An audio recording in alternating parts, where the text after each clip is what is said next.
Hello, this is Watch It All About with another watch review. This time we're looking at a very popular affordable diver watch, the Steinhart Ocean 1.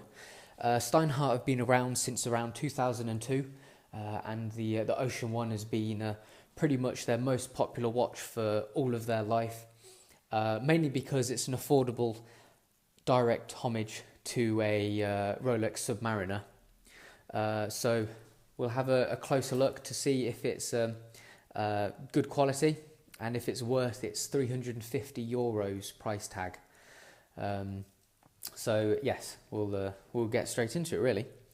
So first of all, if I put it on, you'll notice it is a reasonably sized watch. It's 42mm in diameter, but it's also 13mm tall, which is a fairly average height for the size of the watch, so it fits on the wrist quite nicely. For this size, it is 190 grams though, so it is quite a heavy watch, but it does give a great feeling of heft and high quality, because at the end of the day, it is a lot of steel. The bracelet in particular is very impressive. So you are getting a lot of steel for the money.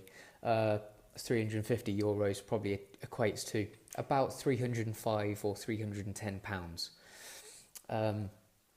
With this watch you get a 2-year Steinhart warranty. Obviously 2 years is better than a normal 1 year, but it's still not quite as good as the Christopher Ward 5-year warranty, which they would offer on their equivalent of this watch, which is their Trident C60 Trident range. But 2-year warranty is still great. To be honest, it's got a ETA 2824-2 movement in it anyway, which, as many of you will know, is a very high quality workhorse movement, which isn't going to stumble much in its life. As long as you take good care of your watches, it's going to perform very well for you for a long time. Okay, so let's take it off and we'll have a look at the watch in slightly more detail then. So, being a direct homage to a Rolex Submariner, you'll notice it has many attributes which are exactly the same. So the bezel is very, very based upon it with this coined edge. Mercedes hands, the hour markers are the same. This date magnifier as well, and the way the printing is laid out on the dial as well is imitated from the Rolex itself.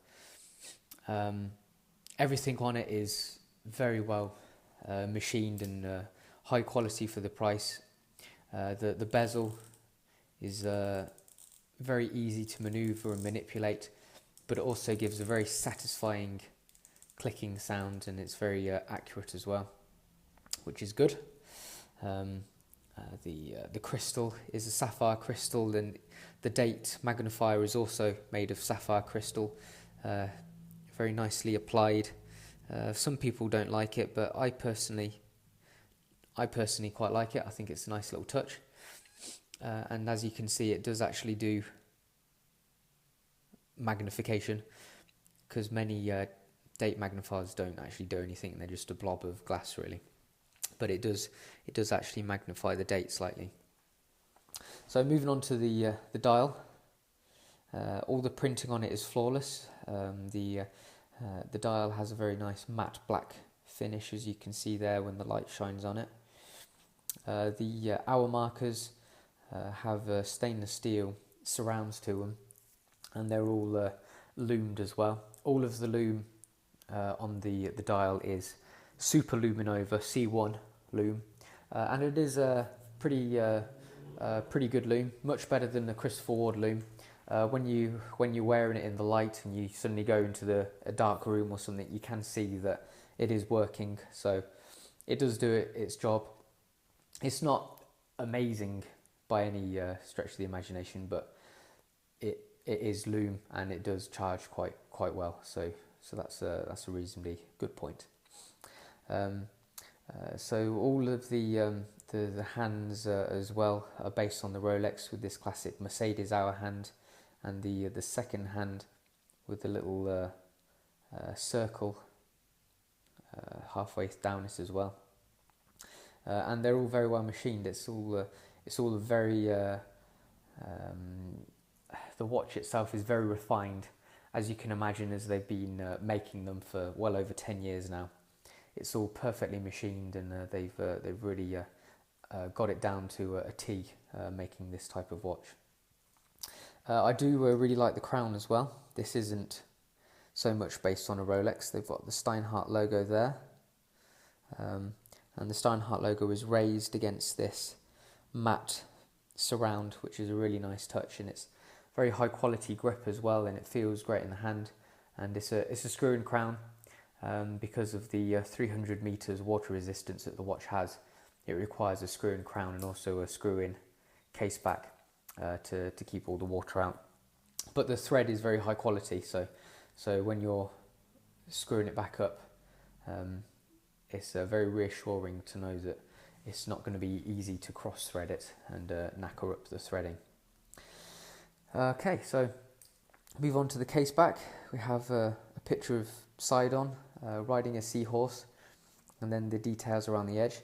It is nice and deeply etched, so it does give a good quality feeling, especially when it says stuff like sapphire crystal, Swiss automatic movement, and then various other specs.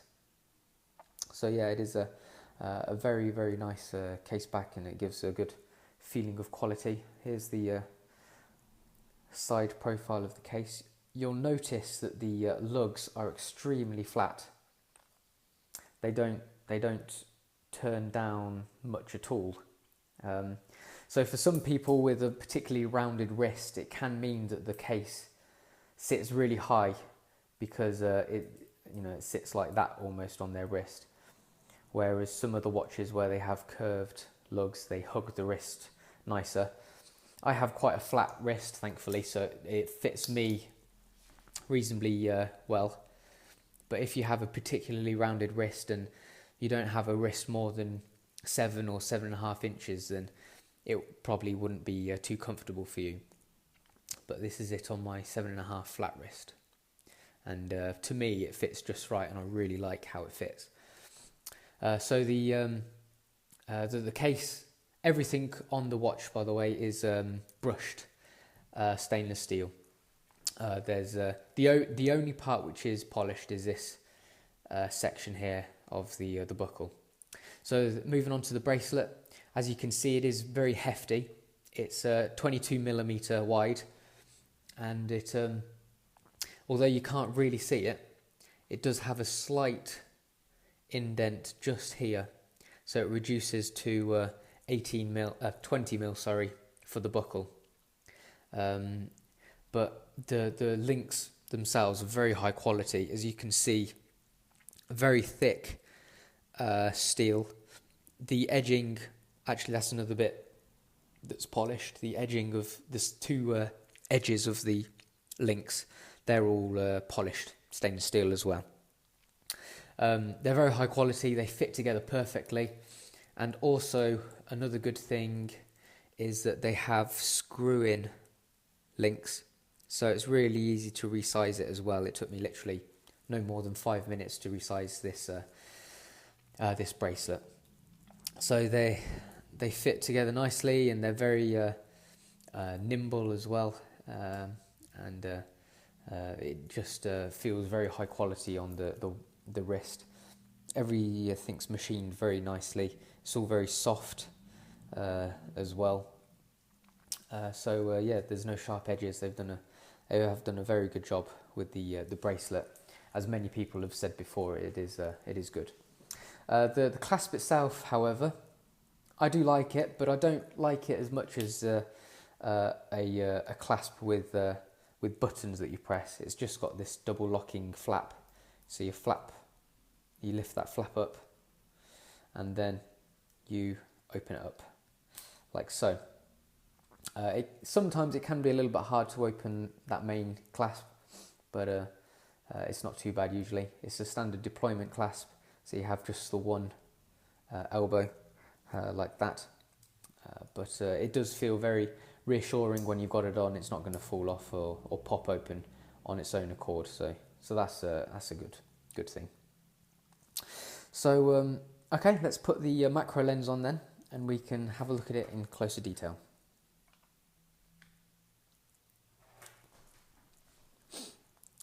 So let's start with the bezel. We have a loomed pip at 12, and all the markings on the bezel are very nicely done. You see this toothing along the edge is also very nicely machined.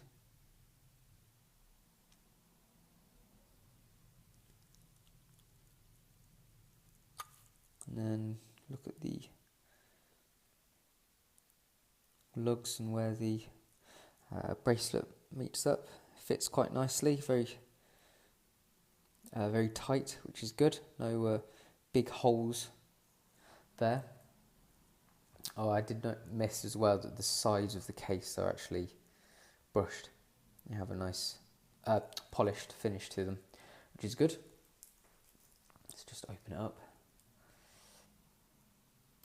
Okay. Here's the case back. Very nicely etched in. It's very deep and precise, and also the text around it is let me just get a better grip of it. It's also very nice and deep. You can see there Swiss automatic movement, very nicely engraved in the case back. It's very high quality and very refined. So yeah, they've done a really good job with the case back. And the Steinhart as well, you'll notice, is if I get that, I can only do it upside down. It's in a nice font which matches their branding, Steinhart Ocean 1. So yeah, they've done a good job with that. Okay, let's have a look at the dial now. So here's the date magnifier. You can see the date window has almost a little bit of a frame around it as well, which is a nice little touch. And there's the hands, polished stainless steel as well, which is nice, high quality finish to them. They're all very accurately done, and no tool marks or anything like that. And here we have the hour markers. See, they're applied hour markers, which is good. Chrome surrounds, which is a nice little touch as well. There's Swiss made at the bottom. And the printing is all very impressive, very accurate. Steinhart logo 12.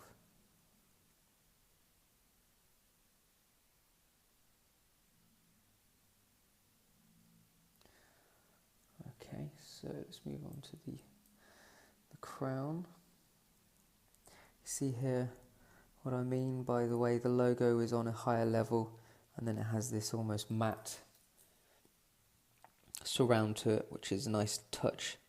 It looks really good, and it feels great as well when you feel it.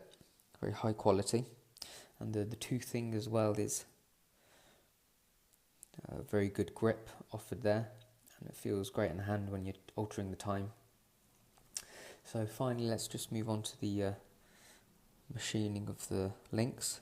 You can see the brushed finish is very uniform and perfect, really.